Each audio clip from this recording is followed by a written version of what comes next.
aan de buitenzijde Alfa Nora. Het is Action Scooter met Amor Geert en dan op de derde plaats is Intellectie Arlo. Het is Action Scooter op de tweede Amor Geert. Action Scooter wint hier de Sprintersprijs. En zo won Action Squatter in de jaren 80 wedstrijd op wedstrijd. Meer dan 100 keer kwam de Frieske merrie als eerste over de streek.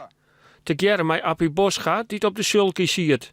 De 50-jarige piqueur uit Wolvergeer neemt Action Squatter een echte draafmachine. Aanvangssnelheid heel hoog. Altijd had alle de meeste koersen altijd voorop of voor de kop.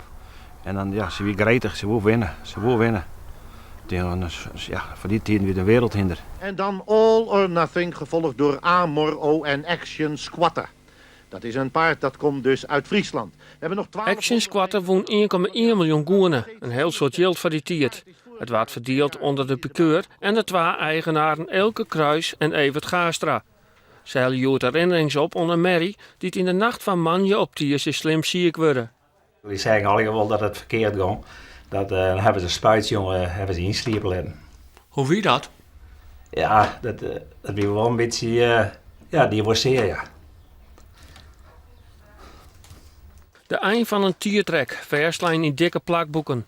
De skiertnis van deze eigenzinnige skimmel, die het verrassend uitgroeide tot de draver van de eeuw. Oh, ik denk aan Action Squatter aan de skimmel die in vliegende vaart met Appie Boscha de kop neemt. En nou ja, dan steken ze aan het weg. En dan stonden wij aan de kant. Maar ik kie altijd de rillingen en het keepervel. Alle keer naar ze ronden, dat heb ik nu nog. Als ze sjog op de oude band, dan krijg ik nog altijd het keepervel van Action Squatter. Intussen gaat het leven in de stal van Kruis in de band terug. Daar worden hinders inspant om de winnaars van de toekomst te worden. Zit hier ook een Action Squatter bij? Nou, ze zijn er wel mee bezig, deze dame. Ja. Die is, nou in het begin staat hij al. De eerste 1000 deze hinders al verzinnen. Dus het gaat de goede kant uit. En je moet altijd hopen op meer. Dus ik denk dat het misschien wel een beetje clear komt. Action Squatter wie een huttendraver, maar als fokmerrie hier ze minder succes. In Terband rent nog 1 dochter van de topmerrie om. Nou, de werklust van hem heeft ze wel. Alleen nog, wat betreft het financiële, heeft ze volle nog net in. En dan gaat hij voor de ronde. Action Scooter Appie Boscha.